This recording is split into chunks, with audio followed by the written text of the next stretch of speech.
Ouais, ndeka to yebisa bino, nous sommes international. Na minute to na katia Panama, ici c'est Paris. Donc site yango bana mboka bino tout boyaka na site ça be bon moko. Nous sommes international. Nous sommes situés en France, en Belgique, en Suède, à Kinshasa. Pour vous servir toute information, n'hésitez pas à nous contacter sur www.bomokoyamboka.com. Tokeneka likolo, na ba information na bino kitoko. Boya. Komikolo site ezakaka moko. Kombo nango pe bomokoyamboka.com. So lingi ba message makam nyonso ba publicité olingi omona na pe bien ya kaka na site na biso www.bomokoyamboka.com. Et simba mina imoko digital momo yepe.com. No mona ba ser na biso Jili do mona ka basi kitoko na mibali kitoko talaka yo mo bino mo botalaka bomokoyamboka.com. Merci. Merci beaucoup ma soeur. www.bomokoyamboka. www.bomokoyamboka.com. Pour nos internautes, www.bomokoyamboka. Bomokoyamboka. 3W.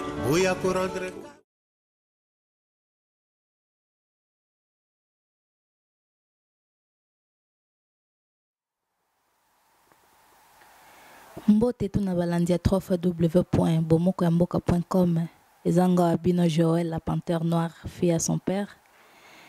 Tozan émission na biso émission Asika o nanu bomonate na site Bomokoyamboka. Kombo émission eza sujet du jour.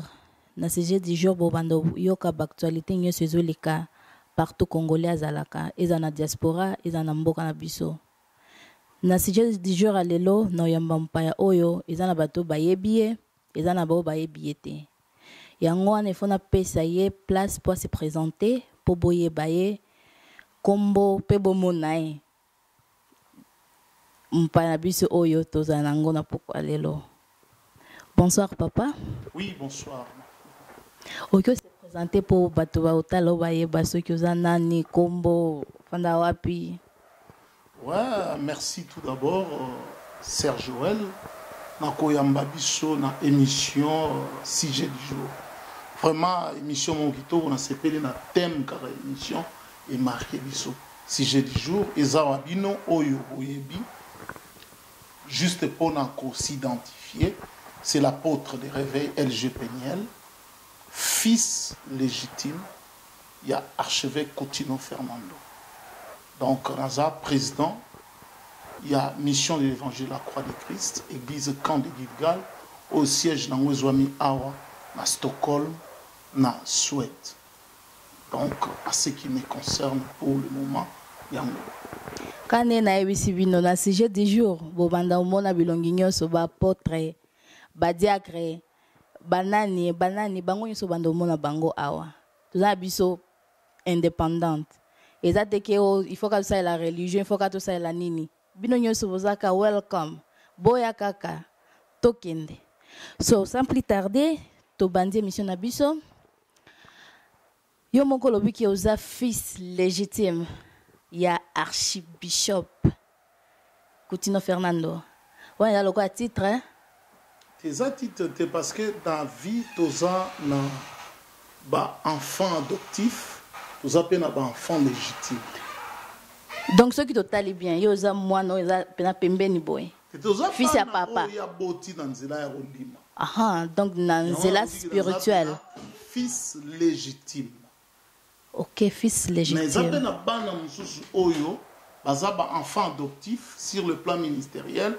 Oyo bandima qui papa archi adopté ba mais biso toza ba fils légitime oya boti.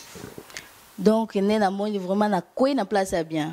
Non mais on a pendant la place à bien parce que a reçoit ba ample information. Yango na oluka. Pona ninga kitena kinde boye omoni soki na oluka ba so na oluka bilo libanda na ozwa biloko eza bien te. vous avez une source, place où on a besoin. Effectivement. Je pense que aux Congolais, en plus aux fils légitimes, il y a moko papa Coutinho Fernando, il y a moko yebike abimi boloko. Basangwe panzani, tout le monde va photo, tout le monde va vidéo partout sur l'internet. C'est quoi yo? Question nanga d'abord, nga moko jouer les aboyens. Libération na yoana. Eza yande nini? Eza grâce présidentielle ou bien pour Monica OK, à ça déjà mandat à 8 ans en prison, papa bimano kende ou eza nini? Oui, je crois que eza question comme là mon cher Joël. Na sepeli na question na yo, eza question très important. Il faut tout expliquer avec beaucoup de détails et de précisions. Moi, je crois que Libération, il y a papa archevêque Coutinho Fernando, et Zali grâce présidentielle. Il y a vraiment na beta certaines locaux. Et Zali intervention, il y a Nzambe. Donc, Nzambe Moko a décidé que non, ça suffit, c'est trop. Donc, moi nangai, mosali nangai, moumbu nangai, il faut abima na place azalaki na fosse de Lion. Il faut abima place wana.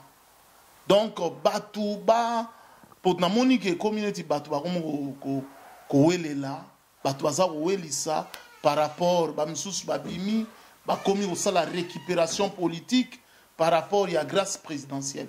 Mais grâce avant la grâce, il faut expliquer. Grâce c'est quoi? C'est une faveur qu'on n'a pas méritée. C'est ça la grâce.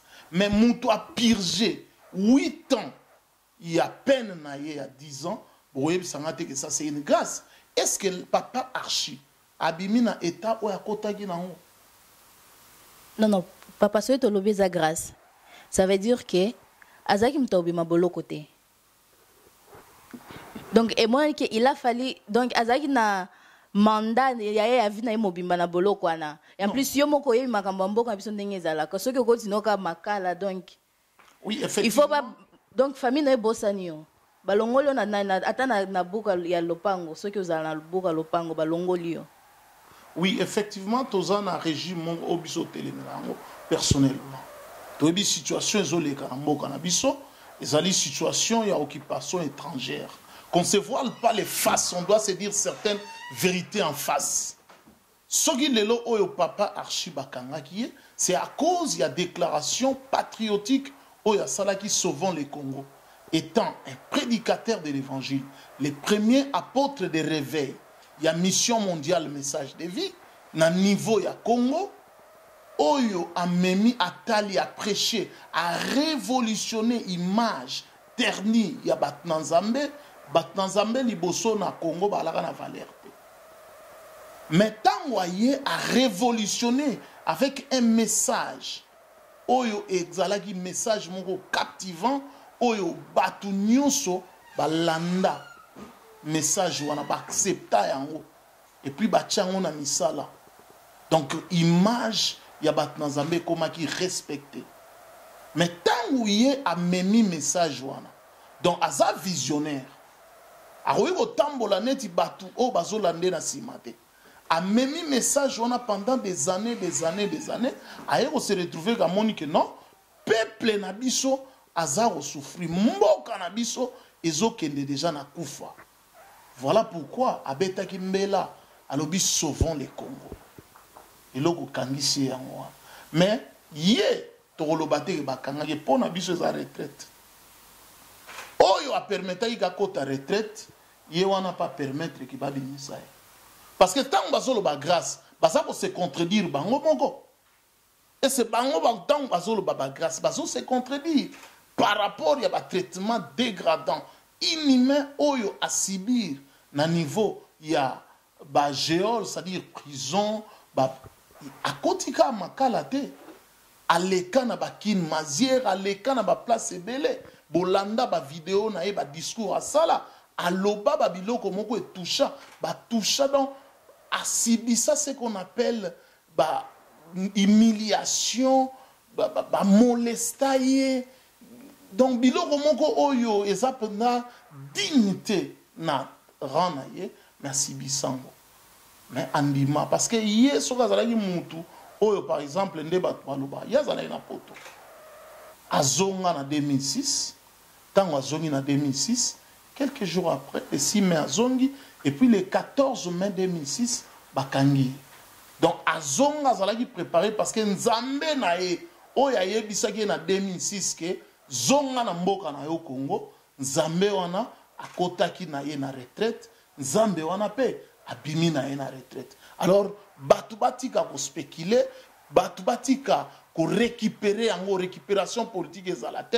La grâce oui mais c'est la grâce de Dieu, ce n'est pas la grâce d'un humain pour batu tomoni batu babandi okota na ce qu'on appelle syndrome de Stockholm. C'est une maladie. Chose en Stockholm, mais dans la maladie, mon babé a un syndrome de Stockholm. C'est-à-dire, babandi kokumisa, Kabila, basa kokumisa, Olive Lembe, rien à voir dans tout cela dans Mahambo. C'est Nzambe, Moutouakota qui na Koutino, Nzambe wana solo la qui na Koutino pour Azonga. Na 2006, le 6 mai, na kin, Nzambe wana permettait qu'il y ait kota retraite. Il y a 8 ans, Nzambe wana pas décidé que retraite, il faut ici là, abima. Je crois que Ezali Ponabiso, c'est Dieu. Ce n'est pas un homme. La libération de Koutino, c'est l'affaire de Dieu. Libération à papa Archi, c'est l'affaire de Dieu. Et non des hommes. Pour les lots community, et pour la cohésion nationale. Par rapport à quoi? Donc, ma cohésion nationale, les non, ça n'a rien à voir. Rien à voir, les distractions, c'est le temps de Dieu. Et sonner pour abîmer. Vraiment, je pense que Balandio va Hollande émission Oyo va déjà réponse na bango pour na makambo ya grâce présidentielle pour n'angezo sonner c'est comme si c'est normal. Yango na tuna kiango. So tolobi pour na santé nae. Oui, binomoko bomoni yango. C'est vrai. Je crois en 2013, j'ai fait une émission en Canada, j'ai fait une opération que j'ai intitulée couvre-feu spirituel. Na s'articula qui dans acte 12 par rapport il y a apôtre Cephas Pierre Tambakangaki nenge église et tikala iko intercéder. Je crois que lelo oyo to pamboli nzambe parce que ba moto oyo bandayi ko pela partout, ba intercession bandayi ko pela partout. Voilà pourquoi tilelo papa Archi aza vivant. Mais papa, pardon d'abord. Son état de santé, oyo vraiment ezali une chose qui est vraie, état de santé, il n'y a pas par chez Abiente. Pardon d'abord Natuna Mutunoyo. Ceux qui total bien, batonyo so babanda makamba combat na Congo, bakufa kaka. So pourquoi hier akufa kite ba meme kambala moko na prison? Oui, une chose qui est vraie, il y a un pengé loro moko, oyo peut-être batebele ba ebi angote. Papa Archi, c'est un homme de Dieu oyo na kotanga 3 régimes oyo succéda après Première République, c'est-à-dire après le président Kassavou. Nous avons connu le président Mobutu. Nous avons connu Mouzé, Laurent Désiré Kabila, et nous avons connu celui qui est à la tête de ces pays, M. Kabila. Mais une chose qui est vraie, dans le régime Nyosomisa-Touana, Papa Archi, à côté toujours la retraite. C'est-à-dire quoi? On a utilisé l'engagement spirituel. Dans le régime à Mobutu, Bakangay. Dans le régime à Mouzé, Bakangay. Dans le régime Oyopé, Bakangay les sous. Ce qui mouto a un grand esprit, bibliquement, les grands esprits. Bato baza ba grand esprit. Ba vie na bango ezalaka trop mouvementé. Ce botali na histoire à Bible, vous remarquez que tous les grands esprits, ba vie na bango ezalaka trop mouvementé. Or prison pour na ba grand esprit ba kufara na prison te. Mouto azane laka akufa te. Conformément à Saintes Écritures. Donc Papa Archi pour na bango ba kanisa ki esili. Même temps à sali crise oyo en 2013 pour eux bazalaki ko savourer victoire wana mais ba bosana ki ke Nzambe oyo Papa Archi asalelaka azanzamba fair play atikaka penza ye empêchaka te akotaka na mutu empêchaki te ke babwaka Daniel na libulo bakosi akotaki na Daniel na libulo bakosi mais bakosi bakokaki ko dévorer Daniel te empêchaki te que les trois compagnons de Daniel Abednego Shadrach na Meshach babwaka bango na fournaise de feu mais batu même ba chauffaki moto wana bakenda bwaka bango bami kufeni mais bango bakufaki te po nzamba kotaka nde likambo na biso azalaka ensemble na biso voilà ti lelo aza vivant parce que nzambe oyo abengaki ye nzambe oyo apesa mot d'ordre nzambe oyo ayebi ke mutu wana aza visionnaire na kata mboka Congo apporta ba message kaka te ke message évangile aye ko apporter un message patriotique fort sauvant les Congo oyo e bouleversa ba état-major politique et bouleversa ba donner nyonso na niveau mboka à se retrouver place à se retrouver qui plan na bango ezalaki ya liboso il faut ba bomaye mais nzambe na ye aza toujours na contrôle voilà pourquoi il est vivant sikoyo eza na présence ya bato mibale oyo bato nyonso baomituna présence ya bato wana mibale honorable Francis Kalombo na prophète Denis Lesi mpo nani bazalaki na ye na église bazalaki ensemble tango bauti soki wapi baokende église donc journée wana mobimba bazalaki wana ezalaki pourquoi eza po balakisa ke bango nde baede ye po abima prison ou bien bazotia lokola ezalaki po ani to comprendre présence na bango te. Merci Serge Joël na question na yo mais tu as affaire à un homme spirituel voilà na kopesa réponse moko oyo balande belé o bazolanda biso na 3w.bomokwamboka.com na émission na biso sujet du jour oyo ser na biso Joël amemeli biso na pokwa na lelo ba o bazolanda biso na tongo ça dépend na place nini na ngonga nini pe na mboka nini o bokuteli bozolanda na lingi vraiment bo prêter beaucoup d'attention par rapport à la question oyo et ça question moko très capitale qui mérite aussi une réponse claire et distincte. Je crois que Bible o ngana te yaka oyo ba nandimela etalisa biso ke eloko asika na sama bele oyo ezate. Lelo oyo otangeli nga présence ya bato wana mibale.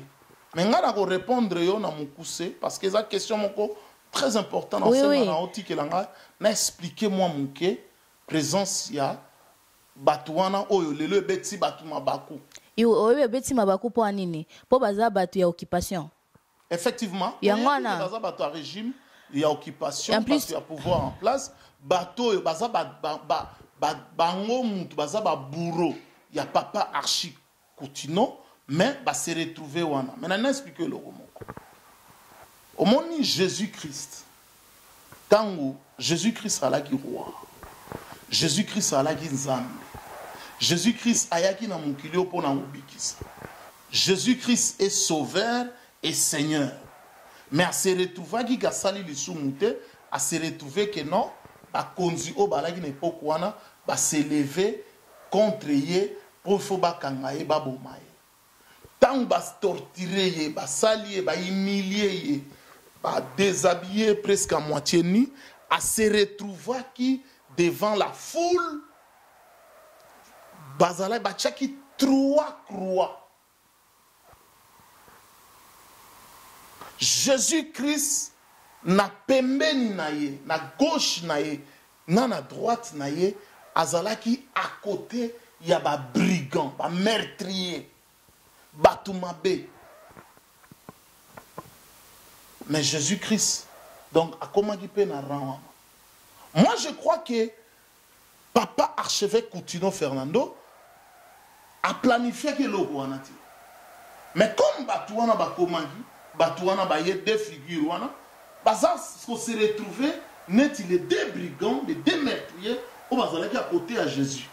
Bon. Mais na bango, je crois que moko na bango ako se repentir. Parce que tobo sanate, otangi batumi balé, otangi honorable Francis Na puis prophète Otangi, Denis prophète Lessi. Denis Lessi. Une chose qui est vraie, Lelo Oyo, peu importe courant Kenda, mais peu importe Biloko Nyon soit Salana, l'Obaki en 2013. Denis Lessi, pour nous, les enfants de Dieu, j'insiste, pour nous, les disciples de Jésus-Christ, il reste notre frère en Christ. Malgré ba délit oya sali. Ko sala délit, ezana batu musupe ba sala ba délit oyo batu ba monate. Mais peut-être oya ye leki ba kangiye e bimina ba télévision na ba tandweke e leki ndenge lekande ba kangaye makambo ba escroquerie, tout ça nyonso e bimana poisa.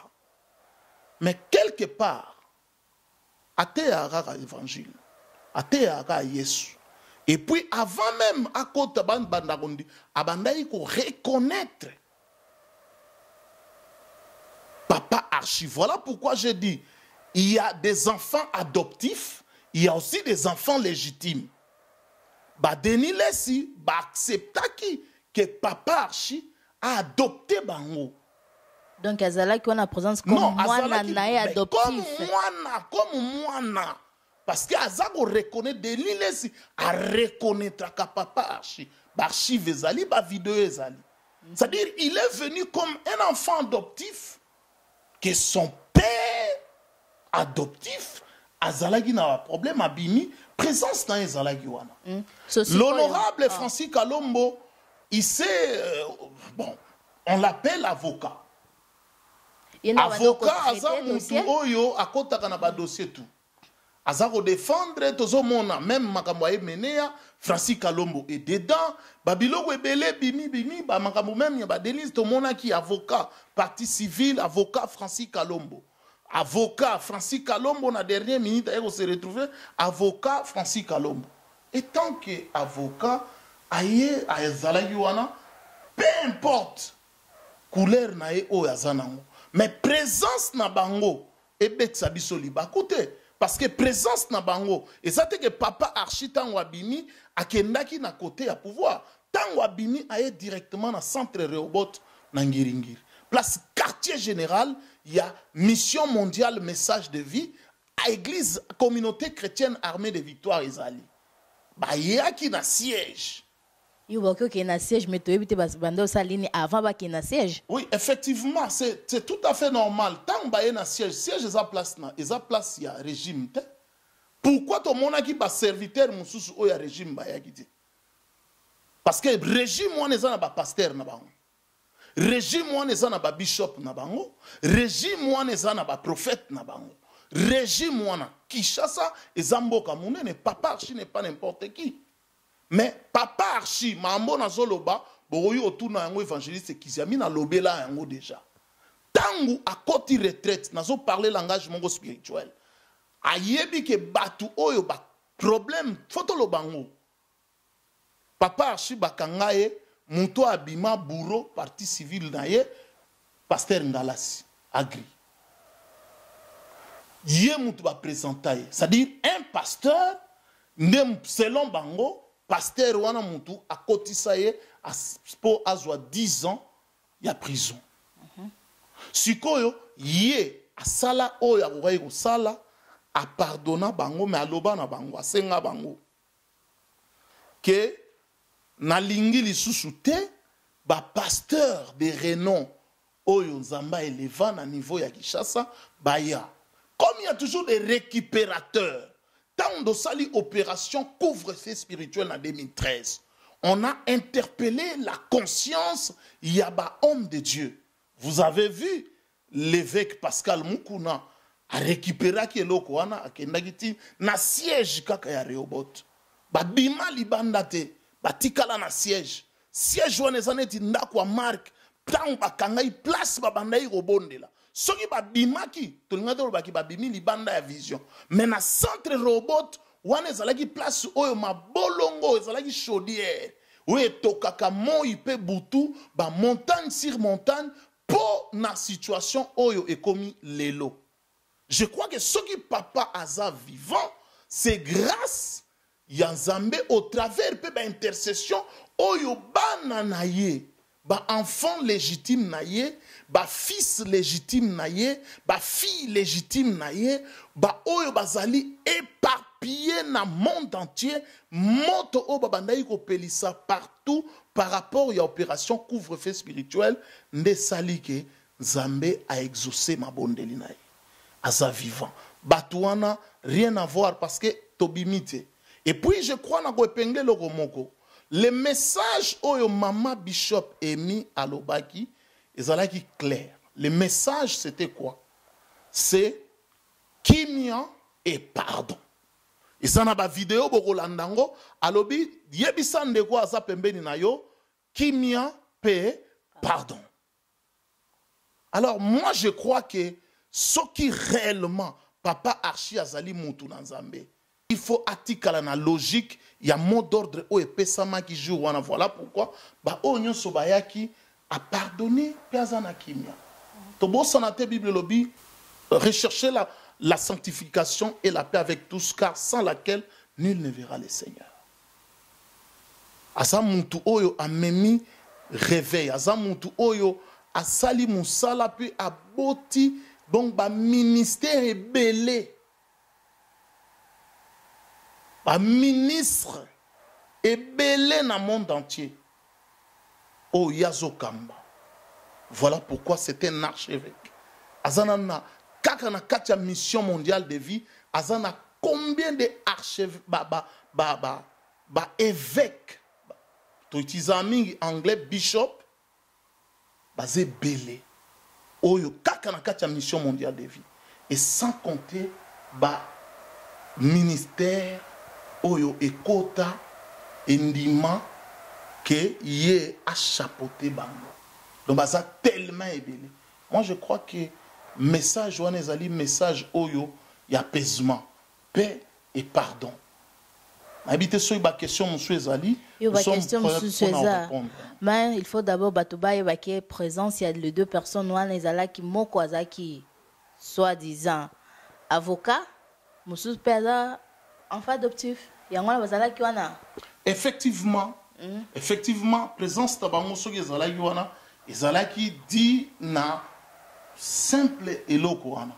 Torobo sanate ke ba na Bible ezana texte moko ba parler sur l'histoire il y a enfant prodigue. Enfant prodigue azalaki mwantu oyo atelemelaki papa na ye abisi papa na ye non zoa pesangai par na héritage azui par na héritage akenango asali mobulu abimina basi andumba mbongo esili ateki biloko nyonso héritage nyonso o azalaki nango esili et puis nasuka akomi kolia biloko ya bangulu a décidé kati na lobi ah mais ndako ya papa nanga ba serviteur nanga baza quand même bien pourquoi na ko souffrir bon na lingi na longwa nanga mwana na komata serviteur ya papa nanga tango azongaki na ndako ya papa est-ce que papa aboaka qui est papa aboaka qui était moi je crois que ces jours-là ezalaki mukolo ya koboaka batute ezalaki mukolo ya kobengana batute parce que c'était les jours où nzamba salaki oyebi ke journée wana mutu nyonso babanda ozela eloko oyo papa Denis papa ye moko papa Fernando Oloba oyebi yango batu nyonso babanda ozela audience na ye aoloba nini mais aye na silence moko boye bakangaki monoko kuna na prison oye balobi okendenge tobimisi yo soki otie liso fien siko ozongi ya libela obezande nini. Oui, Sœur Joël, merci nzama pambola mais na répondre logo moko. Silence c'est un message. Bible ezarotalisa biso lobi gardez silence, l'Éternel combattra pour vous. Moi je crois que papa Archi na retraite oya koti Zamba lobelie makambo ebele. Nzambe alobelie makambo ebele. Apeki sepe koloba. Non, na lobi ke alobelie makambo ebele. Saint-Esprit aza souverain. Même l'apôtre Paul, basala misala mezana ba ville musu ba leka na ba période moko akangi munoko na ya lobi lokote. Un véritable serviteur de Yahweh alobaka biloba lobate. Il faut nzamba yebisa ya loba permettre Soko alobi parle alobi. Soko alobi silence afin de kimia. Et journée wana azalaki na kotala azomona aza toujours ko glorifier Nzambe na ye. Présence na ye ezalaki silence, message na ye ezalaki silence. Silence na ye ezalaki langage mobimba. Pona kotalisa ke malgré batu baza ko sepela mais ye azotala kaka mboka na ye parce que alingi mboka na ye trop. Alingi mboka na ye. Abimi a permettre à tali mboka na ye oyo moi mikolo eumeli pendant 8 ans atikala ko sillonner ndenga sillona ki trajectoire wana te de centre Nganda tina Selemba ou na Makala na prison centrale et puis bazongi ti baye na Nyangara na Ngiringiri esika centre robot ezali.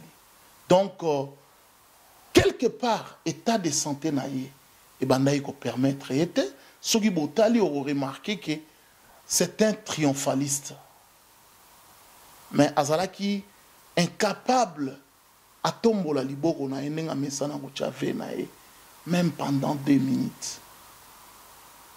Parce que étant de santé, bandayi ko permettre aider. Mais toi accepter quand même le courage de Papa Archi. Parce que niveau état de santé na azalaki nango soki mingi balinga ba mema bango na civière. Mais comme Nzambe na azalaki na e bomoni ndenga kotaki na katia centre robot basimbi donc quelque part azalaki abati azalaki na ba émotion belé. Je crois que le moment viendra oyo aroloba. Mais ce n'était pas vraiment le moment. Le jour là c'était le jour il y a qu'au rendre culte d'action de grâce et pas un colo. Oui, pour la silence nae oyo batu bo kansaki akomi na pouvoir, akomi na pouvoir ya na opposition.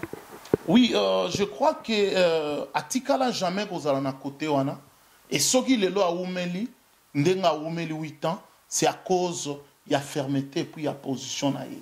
C'est un homme qui a toujours une position par rapport ya makambu na ye oyo Zamba Chai. Donc, je vais vous raconter une histoire parce qu'il y a beaucoup de gens oyo baebi histoire oyote. Papa Archi nous a rencontré une histoire, c'était en 1992. Parce que quand je dis je suis le fils légitime de Papa Archi, Coutinho Fernando. En 1992, j'habite yo le msobota manante. Wana biso to fandiga na samakolo ya papa. Na section alléluia pour na bana nyonso armée de victoire o bayebi et logo na zoloba. Après départ il y a pasteur Ifambe na ba diacrement. Awana za moi masolo pena ya 4 armée de victoire. Le biso za na ba enfant légitime. Alors aloba eloko moko alobi yango alobi nga ba proposanga mbongo na changer kaka évangile na ngai pour akoma riche mais atikala ferme atikala boya bongo ana boya ba proposition ana aboya ko changer évangile na ye mais Dieu l'a suffisamment béni. Donc aza mutu oyo mbongo elobelaka rien. À ça la déclaration, il est plus mieux qu'un président de la République en 2006. Normalement, à côté qui bongote, Aza affaibli, il est souffrant. Donc, biso enfant légitime nae, tozana vraiment à recépelater na état papa zali. Donc, il faut continuer encore davantage.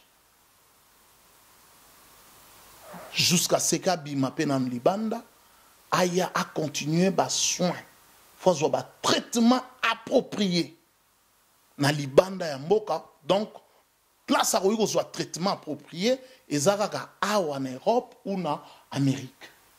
Donc voilà, il faut abima akoma ba kotoyo à continuer vraiment bas traitement approprié. Voilà pourquoi dozolo bake aza mutute oyo ba somba ye net tozomona bazo somba batu. Non. Quand on l'appelle mon premier, azana ba sobriquet belé, nde ba benga en anglais ba nickname. Azana ba sobriquet belé. C'est parce que c'est un homme de conviction. Azan moutouté que yo malmené non. Aya na Angleterre, na ville, na deuxième ville Angleterre, na Birmingham, na 2006. Il y a un frère qui les conduisait. Un jeune frère, c'est un frère qui habite en Gili. Je le salue en passant, il est au pays actuellement. Ce frère les conduisait. Mais j'étais avec ses frères na Birmingham na 2006. Ah, mais papa Webiki, papa archi aza compliqué. Donc, tout le monde est en voiture, mais aza mutu moko. Donc, ndenge na yo kaka.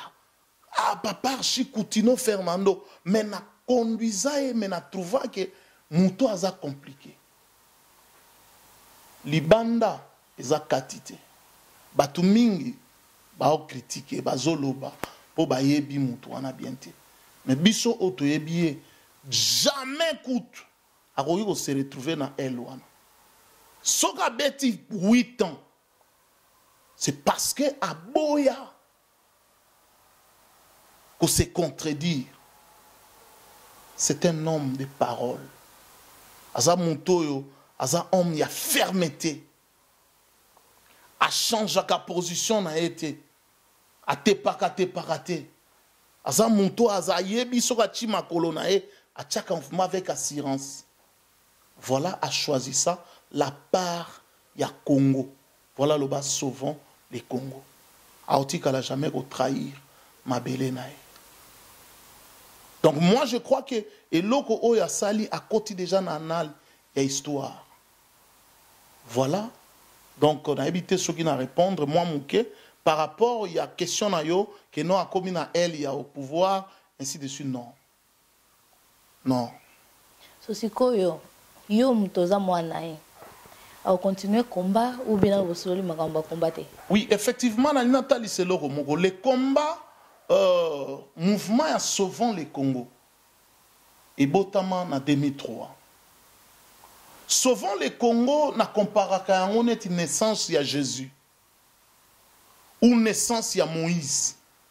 Omoni bana o mi balé na tangi ba kombo mi balé na tangi. Na Bible baza na histoire similaire. Tangu kaka Moïse abotami baboma bana de 0 à 2 ans. On peut comparer un roi, un pharaon, abundisa mwana bébé. On peut comparer un Hérode, abundisa mwana bébé. Régime en place, oyo ya occupation, ezana minduki, ezana ba mercenaires na bango, ezape na ba minorité ya ba congolais o bazo trahir, oyo bazako boma, ba tozo mona décor baza. Babimisaka ba biceps na bango kaka soki etali ba congolais babimi mais na ba frontière na biso za nango passoire totika la komona place armée ngo défendaka te mais comment bino batu bozana ba char bozana ba service ndenge na ndenge ba mercenaires mais moi na moko abotama kaka sauvons les Congo. Donc tant on ba sala naissance à sauvons les Congo pillage systématique na armée de victoire arrestation yango sala ki papa ya kaliboso 2003 à Yembala Moko na Europe. Donc combat naye est noble ezali. Le combat est là. Moi qui te parle, donc nous défendons sauvons les Congo. Sauvons les Congo, ce n'est pas la personne de l'archevêque Coutinho Fernando, mais c'est une idéologie. Or, on ne combat pas une idéologie par les armes. Idéologie etikala. Omoni ba Socrate, père ya philosophie. Atikala ko commenter. Ayebi pe ko commenter. Mais azwaka ka idée nae a partager yango. Ba Platon mutu ba comment histoire et puis bazako tchaye comme père ya philosophie. La philosophie c'est l'art de penser, de cogiter. Mais papa ya philosophie ayebi ko commenter. Idéologie etikala. Sauvons les Congo ezali idéologie. Lelo sauvons les Congo existe. Meeting ni nezo beta mana ba politiciens tout ça. Bazolo bela yango sauvons les Congo. Albert Moleka, qui dernièrement na ba site na bango na ba chaîne na bango ya Congo, il a parlé de ça. Tout le monde a paraphrasé sur ça. Président Jean-Jacques Mbungani à Belgique, Oyazali, président à Benelux, il y a MLC, il a paraphrasé Sauvons les Congo. Tout le monde parle de Sauvons les Congo. Donc Sauvons les Congo existe.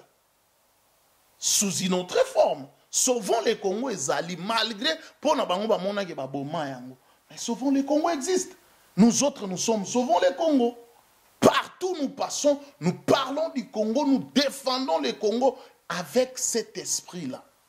Vous en avez besoin de tokeka pour na bien matériel, non. Mais histoire quand même, il y a deuxième république et il y a Bissau. Donc souvent les Congos existent, les combats existent, combats à nobles. Bah faiblir Koutino, mais ils n'ont pas faibli. Bah okoki ko boma mutu, Jésus ba bomae. Est-ce que l'évangile est koufa?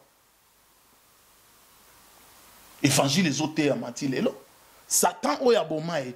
Lelo oyo milimo mabebe ngama to benga na yango na kombo Yesu kaka. Donc sauvons les Congolais kotikala parce que ba ko effacer en ote na mito ba congolais. Donc sauvons les Congolais existe partout. Manifestation moko eko yo salamate okoyoka ba sauvons les Congos.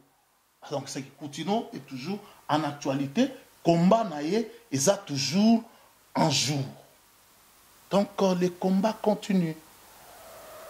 Souvent, le Congo, ce n'est pas seulement la personne de Koutino, mais c'est une idéologie. Et la nation. Une idéologie. Et idéologie, on a mis quitté. Alors, tant que souvent le Congo, ils ont éveillé, il y a conscience patriotique. Liboso, Tobandara, Sakana Mamboka. Bon, on a dit que sur le comme Mboka, combattre. Donc, Mboka, même pasteur, même Nani. Donc, au moins, donc, conscience patriotique est continue à tous les domaines. Ils ont battu, ils ont balancé qui mot d'ordre, ils ont ça. Tant que Biloko a ça, tout le monde en parle. Batunion so ba monte zo pe la partout sauvons le Congo, sauvons le Congo. To bunde la pona mboka, mboka na biso Congo, mboka boke na matanga boye na boto boyi ba concert to boyi ba musique to boyi bo. Non mboka, mboka ça bien te bato aso kufa na mboka. Même mindele oyo ba considérer ka peuple congolais comme ba BMW, donc bière musique humaine, mais lelo oyo ba comprendre que non. Peuple a eu conscience, voilà, à cause de sauvons les Congo. Donc sauvons les Congo en actualité et les combats continuent. Parce que c'est une lutte noble. Les combats continuent. Martin Luther King, pour en clôturer, à l'Obaki, j'ai eu un rêve. À Koufa, 40 ans après, rêve ou Netikala Rosala, un noir, Barack Hussein Obama a commis président en Amérique. 40 ans après. Et pour votre information, l'archevêque Koutino aussi a eu un rêve par rapport à sa mère patrie, à sa nation, le Congo. Voilà le qui sauvons les Congos. Les Congo sera sauvé et les Congo sera sauvé. Les Congo sera sauvé. Ataba obaso sekabiso, peu importe la humiliation. A salagi déclaration moko aloba, natikala gomona te na mukili, un étranger, un mupaya. Ato konzi na oneti Joseph na Égypte, souka nango bobimaraka. Po bozaba égyptien te. Bozaba na mboka te. Mupaya to umeli ato konzi souka na yo, obima mboka otikala kaka na bakolo na. Je crois que na répondre moi mon na question là. Peuple congolais partout boza na bike bo sepeli na émission lelo. Ce qui boza na mutuna ba question na bino nyonso. Bo visiter kaka www.bomokoyamboka. Bozo ba éclaircissement nyonso pona papa na biso archibishop Papa Koutino Fernando. Papa pona to silisa makambo yo. Oui, effectivement, tant que tu as filante, tu as fait le mais pour la émission, donc, tu as toujours encouragé tout d'abord.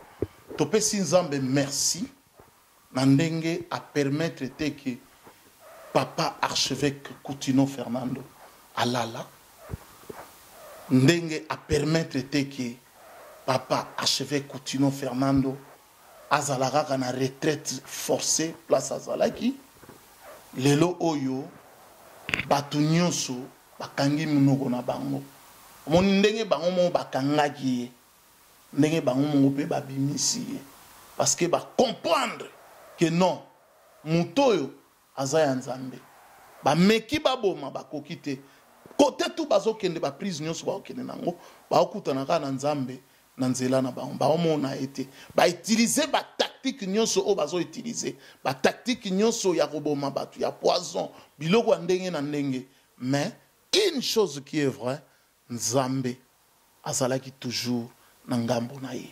Je crois que souci na biso majeur pour le moment et comme il faut bima na mboka aya na mikili ya poto azwa ba traitement approprié azwa repos azana besoin en repos vraiment azana besoin il faut ba thérapie asala pe ba exercice thérapeutique mingi jusqu'à ce qu'à se rétablir parce que traitement au azwa na Congo ça différent sur a normalement il faut l'entraîner tout l'année ba histoire il y a des faits menés tant ozo sala témoignage na ye zomona donc ba traitement a vraiment on a besoin de traitement approprié pour le moment et biso toza toujours na kondima pe toza na likia que nzambe oya permetta gite mabe komela ye ako permettre te que ye akabwana ndenge mama emi alobaki ndenga mesana na koteya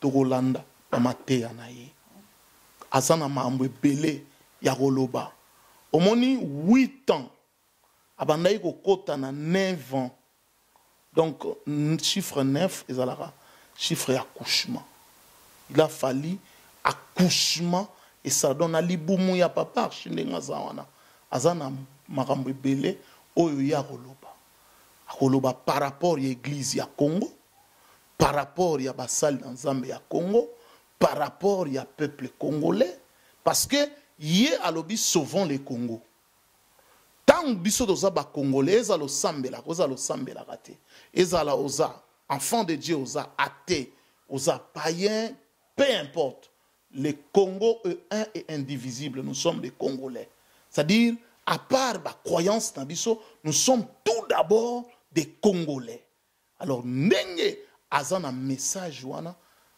laissons le temps au temps juste le temps se rétablir et tozala éclairer na ba message prophétique au Nzamba pesi pour na Congo. Je crois que na chaque époque Nzamba permettra toujours le peuple na ye na message moko prophétique pour la libération ya mboka na biso.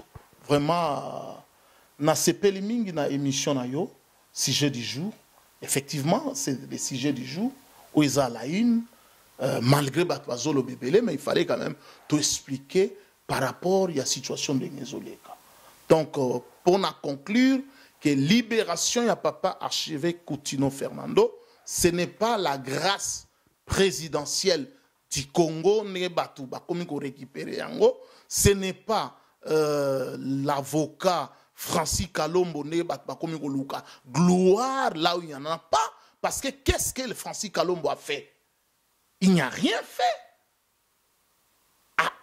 A purgé peine naïe pendant 8 ans. Sur 10 ans, 8 ans, na katia prison. Qu'est-ce qu'il a fait? Il n'a rien fait. Mais Nzamba a poussé bango, a forcé bango. Bobi misamut nangaye. Abimissier. A forcé bango. Na moment favorable à Nzambe, a forcé babimi. Donc abimi. Ce n'est pas eux, mais bango moko na conscience na bango. Babi mendeni to bimisi monto. Po babanda iroboya. Makambo libération a continué bandi le lote. Batu bakenda continue abimi, ba signer ordonnance, continue abimi. Ma bimaka ate. Parce que ce n'était pas le temps de Dieu. Mais quand le temps de Dieu est arrivé, il est libéré. Abimi Bah comprendre te mais moyen ba comprendre les athées parce que on est un domaine où ils ont révélé la compétence na bangote. Il y a un moyen ba comprendre dans les athées. Il y a un biso tozolo ba kezali œuvre ya Nzambe. Mutu amukili a se glorifier na ngote, mutu amukili a récupérer en ngote, ba politicien ba récupérer en ngote que non, c'est notre œuvre, mais c'est l'œuvre de Dieu, c'est la grâce souveraine de notre Dieu, le Dieu que le papa archevêque Coutinho Fernando sert, oyo biso tondimela peto salelaka ye mutu abimisie. Je crois que na point de presse oyo tomeki ko éclairer moi muke par rapport ni à moi mentalité ya culture na biso ba congolais ndenge zalaka kaka ndengo lobi deux personnes wana ba bebisi bebimineti poison na kati ya sauce au lieu to mona lisusu eloko na ei mususu bato ba se focaliser kaka sur deux personnes mais pourquoi totali full mobimba ya quartier général et armée de victoire te deux personnes bakoyelanga dajono lilala moko ya kopola et polisaka mais non il faut oyeba yango que les méchants ne résistent pas dans l'assemblée des justes. Donc proverbe contre proverbe, mais parole contre parole. Les faits aiguisent les faits. Les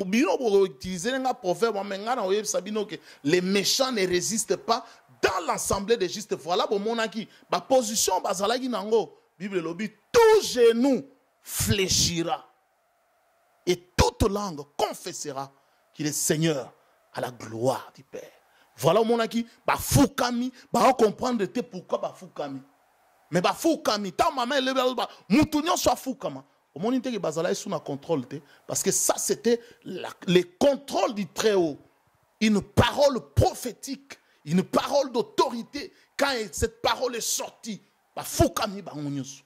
Bah foukami c'est-à-dire to fukami si bango Nzambe oyo Coutinho andimela Nzambe oyo benga archevêque Coutinho Fernando Nzambe wana alakisi bango ke ngande na bimisi serviteur na ngai mais na rôle démontrer na bilembo alors signe salamaki ba fukamaki to sosola les signes c'est pour nous bana Nzambe to za la distraité tant na biso ekoki tant ya mboka Congo ekoki ba libération bandi je crois tozo kende na opération libération de notre chère patrie la République démocratique du Congo ou ex-Zaïre ndenge ba misusu ba se retrouvaka Nzambe apambola biso merci vraiment Sœur Joël merci na oyambangai na vraiment na émission na yo le sujet du jour et vraiment c'est la toute première fois na sepeli du courage kola pambola yo te remercie encore Yemoko Digital HD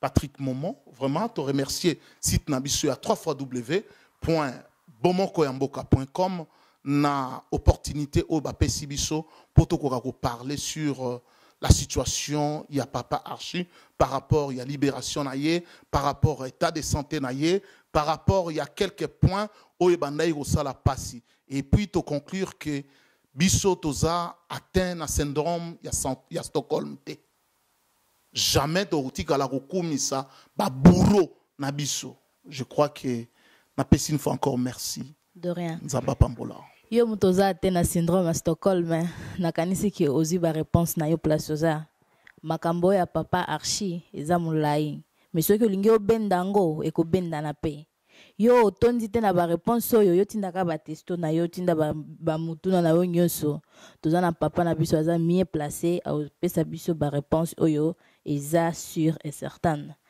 na pesi mbote na bato oyo nyonso balanda ba kolanda émission oyo na pesi merci na mon boss HD l'homme digital merci na opportunité oyo pesinga na za liboso ya caméra poto lekisa émission na biso le sujet du jour. Na pesi pembote ya le jeune manager Patrick MG mobali ya merveille Milado mbote na bana nyonso kuna na Afrique du Sud na pesi pembote na famille na ngai papa na ngai ya pesinga opportunité oyo ya kosala msala oyo ce n'est pas facile osaka mwana ya sala msala oyo ce n'est pas facile merci beaucoup papa Dieu donné na maman Françoise et mbote à toute la famille Mparara, Mbote Nabino. Et merci, à bientôt.